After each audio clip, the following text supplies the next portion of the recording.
สวัสดีค่ะเด็กๆวันนี้เราจะมาอ่านหนังสือเล่มสีชมพูเล่มนี้นะคะให้เด็กๆหยิบหนังสือเล่มสีชมพูขึ้นมานะคะวันนี้เราจะมาอ่านบทที่5กันนะคะนักเรียนพร้อมหรือยังคะพร้อมกันหรือยังถ้าได้แล้วเปิดบทที่5มาเลยนะคะบทที่5สระอะนะคะเริ่มที่สระอะก่อนนะคะสระอะสระอาสระอีสระอีสระอืสระอือสระอูสระอูเสร็จแล้วนะคะไปพยัญชนะตัวแรกนะคะคออะคะคออาคาคออิคิคออีคีคออึคือคออือคือคออุคุคออูคูต่อไปนะคะพยัญชนะตัวต่อไปงองออะงะงออางางออิงิงออีงีงออึงึงออืองืองออุงูงออูงูพยัญชนะตัวต่อไปนะคะชอะชะชออาชาชออิชิชออีชีชออึชื้อชออือชื่อชออุชุชออูชูตัวต่อไปนะคะเป็นซออะซะซออาซาซออิซิซออีซีซออึซึซออือซือซออุซุซออูซูต่อไปนะคะเป็นทอะทะทออาทาทออิทิทออีทีทออึทึทออือทือทออุทุทออูทูต่อไปเป็นนอหนูนะคะนอะนะนออานา นออินินออีนีนออึนึนออือนือนออุนุนออูนูต่อไปเป็นพออะพะพออาพาพออิพิพออีพีพออึพือพออือพือพออุพุพออูพูต่อไปเป็นฟอนะคะฟออะฟ้าฟออาฟาฟออิฟิฟออีฟีฟออึฟื้ฟออือฟือฟออุฟุฟออูฟูต่อไปเป็นมอนะคะมออะมะมออามามออิมิมออีมีมออึมึมออือมือมออุมุมออูมูต่อไปเป็นยอนะคะยออะยะยออายายออิยิยออียียออึยึยออือยือยออุยุยออูยูต่อไปเป็นรอนะคะรออะระรออารา รออิริรออีรีรออึรึรออือรือรออุรุรออูรูต่อไปเป็นรออะละรออาลารออิลิรออีลีรออึลึรออือลือ ลออุลุ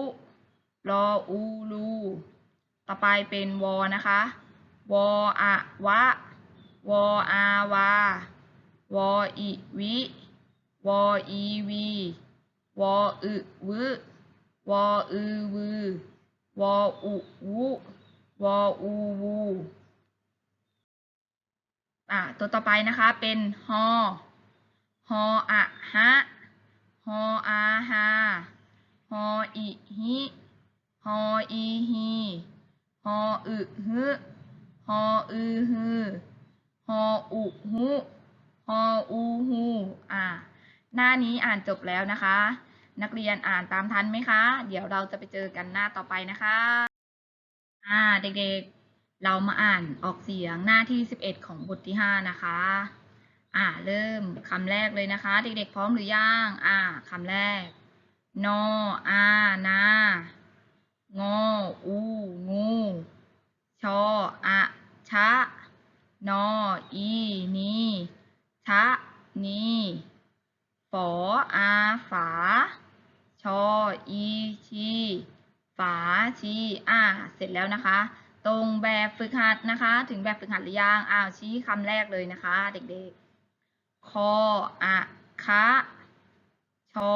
อะชะนออะนะงออางาชออาชาทออาทานออานาพออาพามออามายออายารออาราลออาลาวออาวาฮออาฮาซออิซิมออิมิรออิริตัวต่อไปนะคะเป็นชออีชีทออีทีมออีมีรออีรีฮออึฮึคออือคือมออือมือลออือรือฮออือฮือพออุปุคออุคุคออูคูงออูงูชออูชูพออูฟูฟออูฟูรออูรูต่อไปเป็นเริ่ม2 คำแล้วนะคะอ่านสะกดก่อนแล้วค่อยรวมคำนะคะทออาทายออายาทายารออาราคออาคาราคาพออาพายออุยุพายุมออีมียออายามียามออามาตออิสิมาสิวออิวิชออาชาวิชาชออะชะนออีนีชะนีมออะมะรออะระมะระมออะมะรออิลิมะลิทออะทะรออุลุทะลุรออูรูงออูงูรูงูชออูชูมออือมือชูมือกออะกะทออือทือกะทือฝออาฝาฝาไม่เอกฝามออือมือฝ่ามือมออามาหออาหา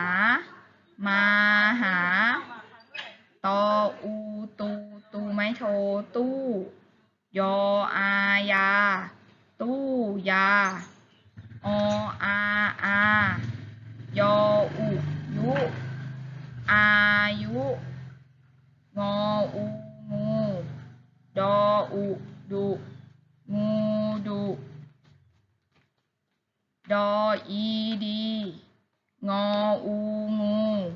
ดีงูรออูรูหออูหูรูหูสออาสา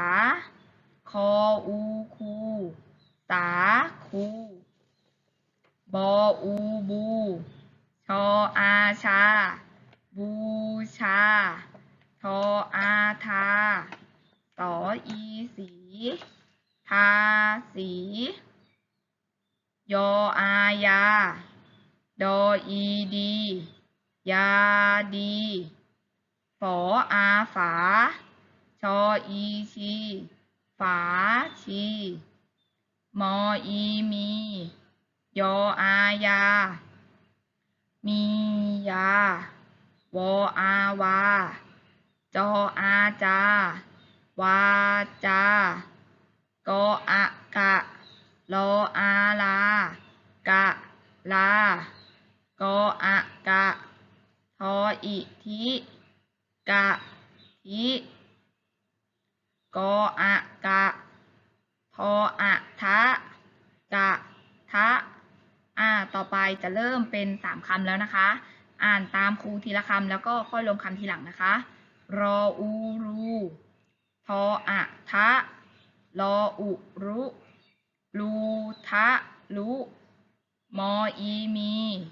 รออาราคออาคามีลาคามออีมีวออิวิชออาชามีวิชาต่อไปนะคะฮออาฮาฮออาฮาฮออาฮาฮาฮาฮาหออูหูกรอรออะกะทออะทะหูกระทะฝออาฝาลออะละมออีมีฝาละมีฝออีฝีมออือมือดออีดีฝีมือดีสออีสีสีไม่เอกสีหออาหาหาไม่โท5วออาวา4 5 วามออามาหออาหาปออาปาปาไม่โทป้ามาหาป้าปออูปูปูไม่เอกปูมออามาหออาหาปูมาหาวออาวาจออาจาดออีดีวาจาดีปออีปีรออะระกออากาปีระการออูรูปออูปูนออานารูปูนากออิกิรออิริยออายากิริยาออาอาหออาหาปออูปูนออานาอาหาปูนาออาอายออุยุกออีกีกีไม่เอกกีปออีปีอายุกีปีมออามาดออูดูชออะชะนออีนีมาดูชะนีตออาตาตออีตีงออูงูดออุดุตาตีงูดุมออีมีพออาพายออุยุ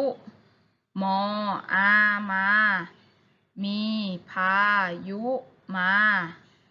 นออานา ตออาตามออีมีปออูปูนาตามีปูปออาปาปาไม้โทป้าถออูถูกอรออะกระทออะทะป้าถูกระทะเรามาอ่าน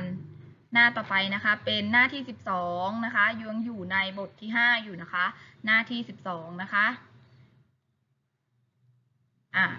นออานานออานา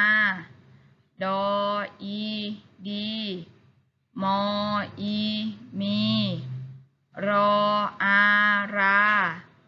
คออาคานาดีมีราคาบออิบิดออาดามออีมีนออานาบิดามีนามออีมีวัวมออีมีควายมออีมีคันไถบออิบิดออาดามออามานออานาบิดามานาตออาตามออามาหออาหาบออิบิดออาดาตามาหาบิดามออามาหออาหายออายามาหายาตออาตาปออะปะบออิบิดออาดาตาปะบิดาบออิบิดออาดามออีมียออายาดออีดีบิดามียาดีบออิบิดออาดาพออาพาตออาตาบิดาพาตามออามาหออาหายออายาดออีดีดออีดีมาหายาดีดีตออาตามออีมีวออาวาจออาจาดออีดีตามีวาจาดีมออามาตออิติมออามาหออาหาตออาตามาสิมาหาตาดอจุดชอจุดนะคะเป็นตัวย่อของคำว่าเด็กชายนะคะเด็กชายวออีวีรออะระกออะกะเด็กชายชออาชาลออีลีเริ่มอ่านครั้งแรกเลยนะคะเด็กชายวีระกะเด็กชายชาลี มออีมีกออิกิรออิริ ยออายา ดออีดี มีกิริยาดี มออามา หออาหา ตออาตา มาหาตาสำหรับบทที่5นะคะจบลงไปแล้ว อย่าลืมไปฝึกทบทวนอ่านกันด้วยนะคะ ถ้าคนไหนยังไม่เข้าใจเปิดฝึกทบทวนอ่านซ้ำด้วยนะคะ